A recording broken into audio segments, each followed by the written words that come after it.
एक गांव में दो पड़ोसी थे। दोनों माली थे। दोनों के पास अपने अपने बागान थे और वह उनमें तरह तरह के फलों के पौधे उगाते थे। यही बागान उनकी जीविका के साधन थे। उनमें से एक पड़ोसी बहुत सख्त था और अपने पौधों की ज़रूरत से ज़्यादा देखभाल करता था। उसे लगता था कि पौधों को अगर ठीक से देखभाल नहीं की गई तो वह नष्ट हो सकते हैं। लेकिन दूसरे पड़ोसी पौधों की प्राकृतिक रूप से विकसित होने देने पर विश्वास करता था। पौधों की उतनी ही देखभाल करता जितने की उन्हें आवश्यकता थी, लेकिन वह अपने पौधों के तनों और टहनियों को काट छाँट न करके अपनी मनमर्जी दिशा से भरने देता था। इससे वह स्वाभाविक रूप से विकसित होते थे।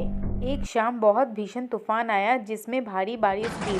तूफान ने कई पौधों को नष्ट कर दिया। अगली सुबह जब सख्त पड़ोसी उठा तो उसने पाया कि उससे सारे पौधे उखड़ गए और बर्बाद हो गए।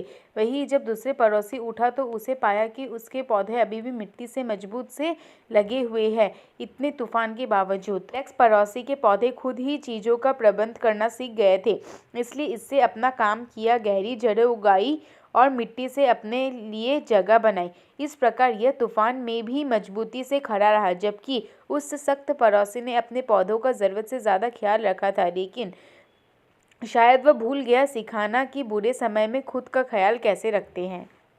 संदेश: अभी या बाद में आपको खुद से ही सब कुछ करना होगा। जब तक माता पिता अत्यधिक सख्त होना बंद नहीं करते तब तक कोई अपनी समझ के अनुरूप अब काम करना नहीं सीख पाता।